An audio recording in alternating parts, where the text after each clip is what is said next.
This morning, the president said he will ask for a boycott. Why would 65 countries, not one, to go to the Olympics? It's a pity that not all countries have participated. This is the opening ceremony in the 1980 Summer Olympic Games in Moscow, in the USSR. I would like to welcome all the athletes and officials here today. This is the Olympic motto: faster, higher, stronger. This is Misha, the amazing Olympic mascot, and, well, let's just say we've gone downhill since. But what you don't see here are a ton of countries, including the United States. 1980 almost destroyed the Olympics. Tanks and troops crossed the border on December 27th. It took a war, but a lot more too. This, in my opinion, is the most serious threat to world peace since the Second World War. It's political panic. Timing of this suggests a political motive. And intrigue. The timing of today's White House event was fortuitous. 3 key deadlines shaped the history of sport and politics. You're not going to get the opportunity to compete. It isn't just history, though. I've started to look at this as kind of a guide as to how the international order can unravel. The Olympic Games is a great political event. Through a few big mistakes. The biggest crisis in its 86 years. The first deadline is the most important, but I want to show you this. It is the 1980 Olympic Games in Moscow cookbook and schedule of events. It's put together by the US athletes when they thought that they were going to be going to the Moscow Olympics. And as a result, it's like a portal to a parallel universe in which the boycott never happened. You will find a ton of weird recipes in here. Elephant ears, it's a type of cookie, I think. Chicken surprise, and Philadelphia cheesecake. Russian tanks and troops crossed the border into neighboring Afghanistan on December 27, 1979. About 7 months before the Summer Olympics began, the Soviet Union effectively started a war in Afghanistan, which, remember, was right next door to them. They were effectively attaching the strings for a puppet state. I want to try to introduce you also in the video. Sure. So I'm making this video that is about sports and geopolitics, which is very firmly the turf of your channel of Search Party. My first question I wanted to ask you was, how do I make a USSR map? Every project I ever made, this is in the folder in case I need it, and I use it all the time. So I'll send it to you. Yes, thank you, thank you. Yeah. Now, I don't think this video is really about the almost decade-long war. I mean, I couldn't explain it better than Rambo 3 anyway. I don't know how much you know about Afghanistan. Most people can't even find it on a map. But over 2 million civilians, mostly peasant farmers and their families, have been systematically slaughtered by invading Russian armies. It, it didn't go well. You can't defeat a people like that. We tried. We already had our Vietnam. More than the war, I'm interested in the impact that it had on American policy and the Olympics. This invasion is an extremely serious threat to peace. Immediately, the United States and Carter were asking how to deal with this without turning the Cold War hot, and that's a really delicate balance. You actually can't do something that is too harsh. The successful negotiation of the SALT II Treaty has been a major goal and a major achievement of this administration. They didn't want to threaten SALT II, the big arms treaty that was signed but undelivered, in part due to the invasion. We will, of course, keep the ratification of SALT II under active review in consultation with the leaders of the Senate. So they looked to the impact of economic denial measures. As you can see in this early January memo, the first recommendation was limiting grain, which happened. The undelivered grain will be removed from the market. But there was a problem. It wasn't enough, and it wasn't the perfect tool. The grain embargo was a political liability. Iowa has replaced New Hampshire as the state where we start the elimination process of choosing our next president. Carter was facing a primary challenge from Senator Ted Kennedy, and Iowa would not like a grain embargo. Carter was also already seen as weak due to the Iran hostage crisis, and he needed something stronger than fishing restrictions to hit the Soviets with. That led the administration to consider a widespread boycott of the Moscow Olympics to tarnish the leadership's image. These memos and this idea started circulating like wildfire that the United States would lead a big boycott of the Olympics that would force either the Olympics to change or the USSR to abandon their adventure in Afghanistan. When the Soviets marched into Afghanistan, they perhaps unwittingly threw their own policy of détente into turmoil. Security advisor Zbigniew Brzezinski, he's more of a hawk, and he immediately suggested reconsideration of Olympic participation. On January 10th, Vice President Walter Mondale set out a trial balloon to move the Olympics.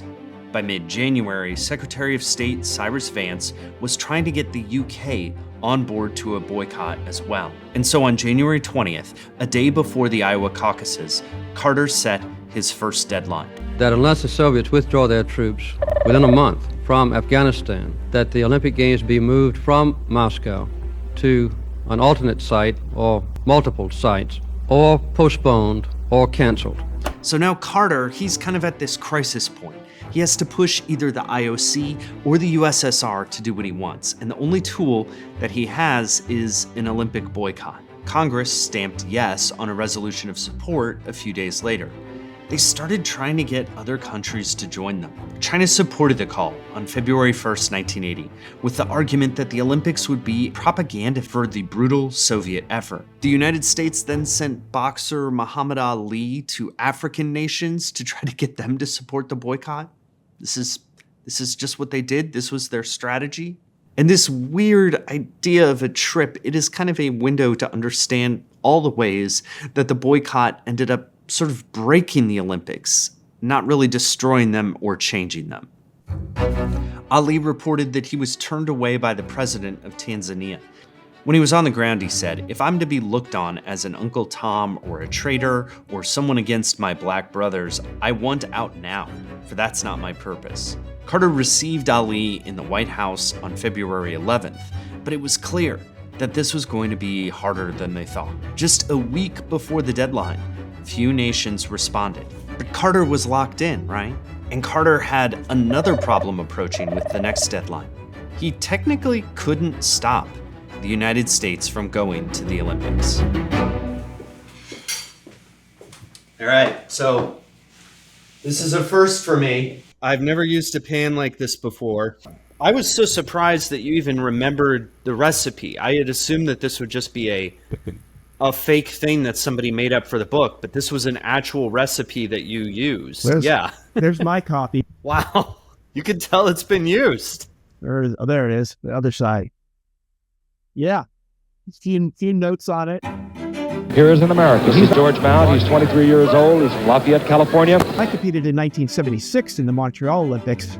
But this is not an American sport. And nobody finished in the top 60 since like 1912. The American finished an incredible sixth. George Mount. And I was always considered, in the top 5, top 10 potential winners of the 1980 Olympics. So I was geared up. I was ready to race. The next deadline was May 24th, 1980. The deadline for national Olympic committees to accept or decline their invitations to compete in the Olympics. Every country had to decide what to do. Here is where it gets a little more complicated. You see, the United States and Carter, imagine them over here. The Olympics was run by the International Olympic Committee, which coordinates with national Olympic committees. Carter is not officially in charge. It was now up to the National Olympic Committee of each country to decide whether to send their athletes to Moscow or not. So now Carter, in addition to trying to get these other nations to join into the boycott, he's got to convince his own National Olympic Committee to vote for the boycott. And that gets a lot harder after something that happens just a few days after that February 20th deadline. Up to Schultz, 5 seconds left in the game. Do you believe in miracles? Yes! In 1980, the Winter and Summer Olympics were still in the same year.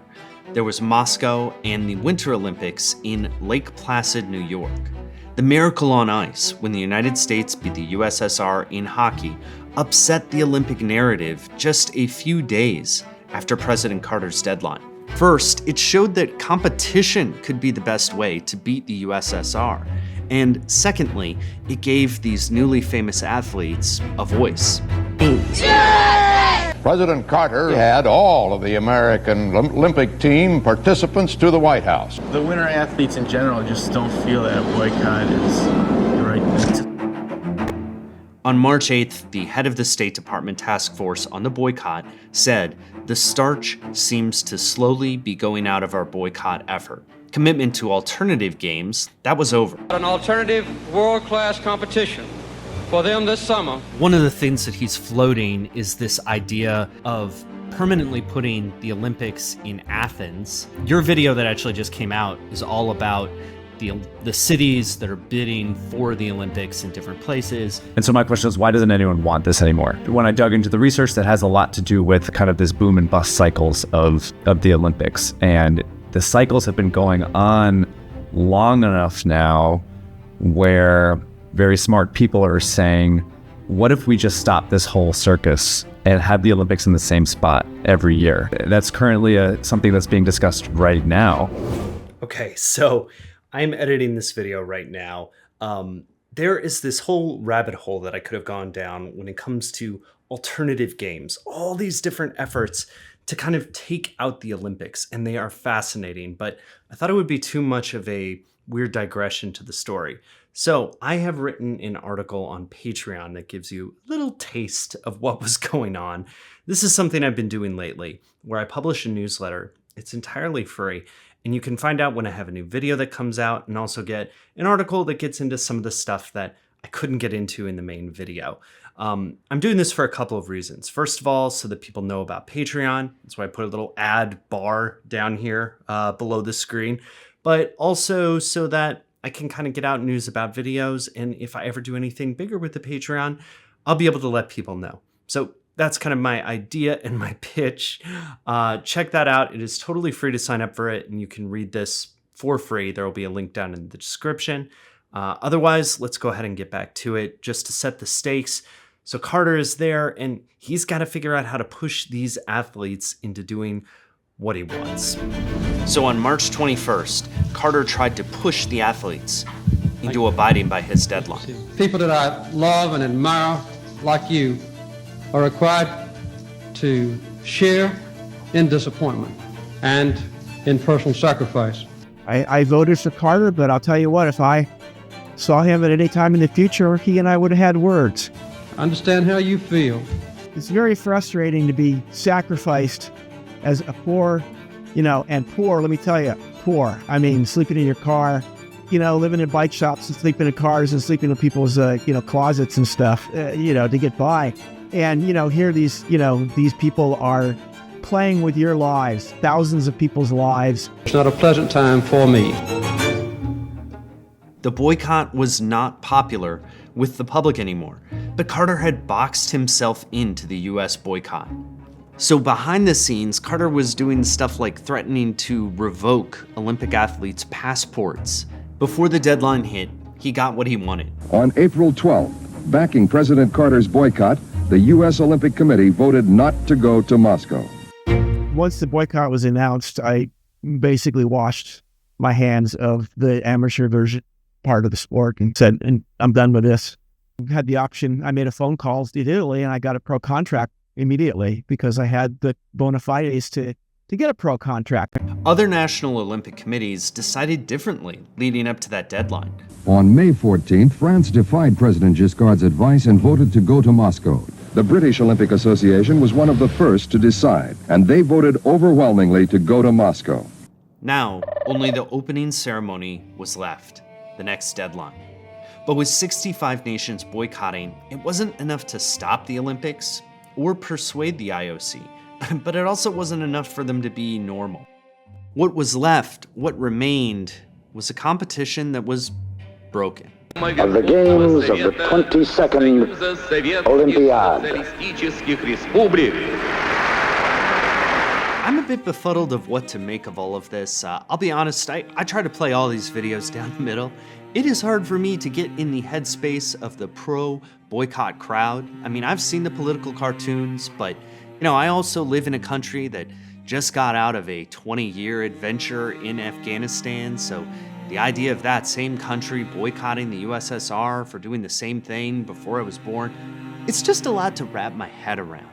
And yeah, the only takeaway I kind of have is like, these mean politicians are just pushing around the sports people. Like, that's my one I mean, I don't know. I mean, the one thing I keep coming back to is this argument that you see once in a while where, in the case of athletes being political, right? It's like, shut up and dribble, right? Like, stay out of politics. You know, we started Search Party a year ago, so we've done a number of videos, and it's almost all of them come back to this idea that like, you don't separate, like, sports are politics and politics are sports.